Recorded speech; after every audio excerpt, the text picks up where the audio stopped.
Welcome to the Circuit of Estoril. Located on the west outskirts of Lisbon in the south of Portugal, it's only some 5 kilometres from the picturesque town of Estoril and approximately 30 kilometres from Lisbon Airport.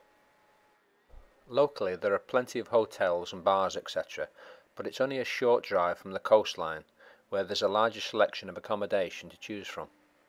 Built in 1972, the circuit has been modified several times, with a tighter chicane added in the early 90s, and turns 1 and 2 radically changed to improve safety.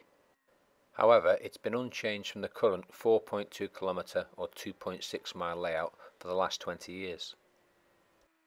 The facilities at the circuit are good.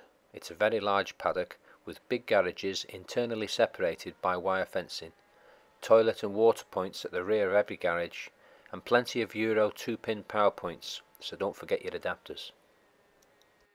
There's no fuel available on site, but the catering is usually done by a local mobile unit, offering some local produce. The track itself is mostly smooth and grippy, however there's several sections where the bumps and humps need to be taken into consideration. The curbs are narrow and quite bumpy, and apart from the odd occasional time, you're better off sticking to the tarmac. There are a few sections where incline needs to be taken into account. Towards the end of the start-finish straight, the circuit dips down slightly on the approach to turn 1, turn 2 and into turn 3, then climbs quickly back up again to turn 4.